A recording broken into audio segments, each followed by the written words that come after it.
அனைவருக்கும் வணக்கம். இன்று ஜனவரி 17ஆம் தேதி புதன்கிழமை. இந்து தமிழ் நாளிதழோட எக்ஸாம் பாயிண்ட் ஆஃப் வியூவில் பார்க்க போகிறோம். இன்றைக்கி தலைப்புச் செய்தி என்னென்னு பார்த்தீங்கன்னா, விமானங்கள் ரத்து, ரயில்கள் தாமதம், வட மாநிலங்களில் கடும் குளிர், பள்ளிகளுக்கு விடுமுறை விடப்பட்டுள்ளது, ஜனவரி 21ஆம் தேதி வரை இந்த நிலைமை நீடிக்கும் என்று வானிலை ஆய்வு மையம் எச்சரிக்கை தெரிவிச்சிருக்காங்க. என்ன அப்படின்னு பார்த்தோன்னா, வட மாநிலங்களில் கடும் குளிர் நிலவுவதால் விமானங்கள் ரத்து செய்யப்பட்டிருக்கு, ரயில்கள்லாம் தாமதமாக வந்துட்டுருக்கு. இந்த நிலைமையில் பள்ளிகளுக்கெல்லாம் விடுமுறை விடப்பட்டிருக்கு. இது ஜனவரி 21 வரைக்கும் இந்த நிலைமை தான் அப்படின்னு சொல்லி வானிலை ஆய்வு மையம் எச்சரிக்கை தெரிவிச்சிருக்காங்க. இந்த பக்கம் பார்த்தோன்னா, அலங்காநல்லூரில் இன்று ஜல்லிக்கட்டு போட்டி, அமைச்சர் உதயநிதி தொடங்கி வைக்கிறார் அப்படிங்கிற செய்தி கொடுத்துருக்காங்க. அலங்காநல்லூரில் இன்று ஜல்லிக்கட்டு போட்டி நடக்க இருக்குது அப்படிங்கிறத சொல்லியிருக்காங்க. தேசிய அதிவேக ரயில்கள் நிறுவனம் சார்பில் கள ஆய்வு பணி அப்படிங்கிற செய்தி. என்ன அப்படின்னா, தேசிய அதிவேக ரயில்கள் நிறுவனம் சார்பில் கள ஆய்வு பணி என்ன அப்படின்னா, அதிவேக புல்லட் ரயில் இயக்க திட்டம் அப்படிங்கிறது. ஸோ எந்தெந்த நகரங்கள் அப்படின்னு பார்த்தீங்கன்னா, சென்னை, பெங்களூரு, மைசூருக்கு அதிவேக புல்லட் ரயில்கள் இயக்க திட்டம். இதற்காக பார்த்தீங்கன்னா, தேசிய அதிவேக ரயில் நிறுவனம் கள ஆய்வு பணி செஞ்சுருக்காங்க. நாட்டோட முக்கியமான பகுதிகளை இணைக்கும் வகையில் இந்த புல்லட் ரயில் இயக்க இருக்கிற நிலைமையில் இந்த சென்னை, பெங்களூரு, மைசூருக்கு இடையே அதிவேக புல்லட் ரயில் இயக்க இந்த களப்பணியை நேற்று ஆய்வு பண்ணியிருக்காங்க அப்படிங்கிறத தெரிஞ்சுக்கலாம்.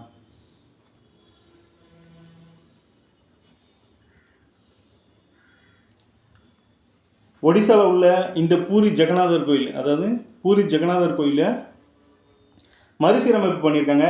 இந்த ஜெகநாதர் கோயில் எப்போ கட்டப்பட்டது அப்படின்னு பார்த்தீங்கன்னா, 12ஆம் நூற்றாண்டில் கட்டப்பட்டிருக்கு.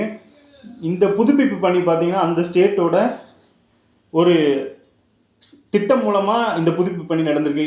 அந்த திட்டத்தோட பேர் என்னன்னு பார்த்தீங்கன்னா, ஸ்ரீ மந்திர் பரிக்ரமா திட்டம் அப்படிங்கிறது மூலமாக இந்த பூரி ஜெகநாதர் கோயில் புதுப்பிக்கப்பட்டிருக்கு அப்படிங்கிறத தெரிஞ்சுக்கலாம். இந்த பூரி ஜெகநாதர் கோயில் ஒடிசா மாநிலத்தில் இருக்குது அப்படிங்கிறதையும் தெரிஞ்சுக்கலாம்.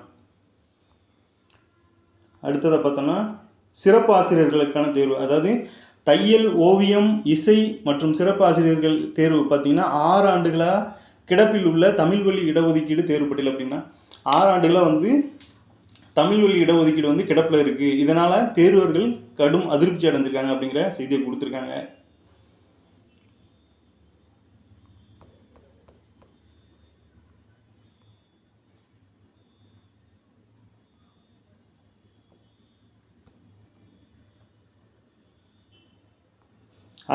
அர்ஜென்டினாவுக்கும் இந்தியாவுக்கும் இடையே ஒரு ஒப்பந்தம் கையெழுத்தாயிருக்கு. என்ன அப்படின்னு பார்த்தோன்னா, லித்தியம் சுரங்க ஒப்பந்தம் தொடர்பாக ஒரு ஒப்பந்தம் கையெழுத்தாயிருக்கு. என்ன அப்படின்னு பார்த்தோன்னா,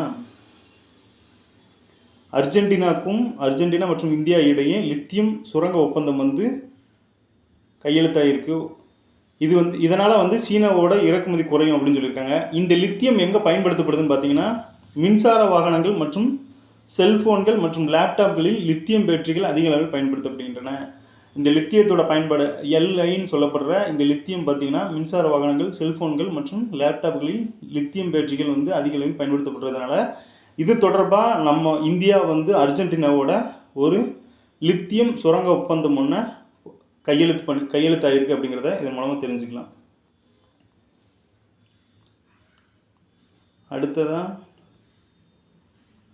சிறந்த வீரராக மெஸ்ஸி தேர்வு செய்யப்பட்டிருக்காங்க. என்ன அப்படின்னு பார்த்தோன்னா, 2023ஆம் ஆண்டுக்கான உலகின் சிறந்த கால்பந்து வீரராக லியோனல் மெஸ்ஸி தேர்வு செய்யப்பட்டிருக்காங்க.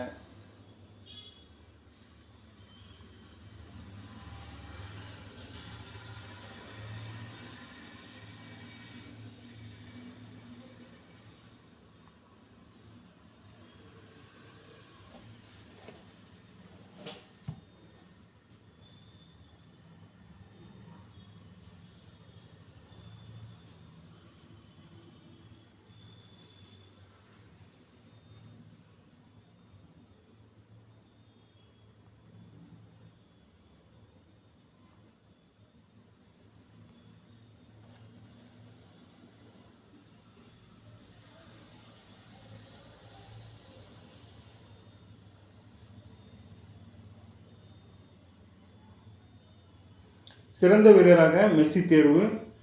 உலக கால்பந்து சம்மேளன FIFA ஓட 2023ஆம் ஆண்டுக்கான சிறந்த வீரராக அர்ஜென்டினா வீரர் லயோனல் மெஸ்ஸி தேர்வு செய்யப்பட்டுள்ளார். 3வது முறையாக இந்த விருதை மெஸ்ஸி பெறுகிறார். இந்த விருதுக்காக நடந்த வாக்கெடுப்பில் பார்த்தீங்கன்னா மெஸ்ஸி அதிக புள்ளிகளை பெற்று விருதை தட்டிச் சென்றார் அப்படிங்கிறது. என்ன அப்படின்னா FIFAவோட 2023ஆம் ஆண்டுக்கான சிறந்த வீரராக அர்ஜென்டினாவின் வீரர் லயோனல் மெஸ்ஸி வந்து தேர்வு செய்யப்பட்டிருக்காங்க. இந்த விருதை வந்து இவர் 3வது முறை இந்த விருதை பெறுறாரு அப்படிங்கிறதையும் கொடுத்துருக்காங்க. சிறந்த வீரராக மெஸ்ஸி தேர்வு.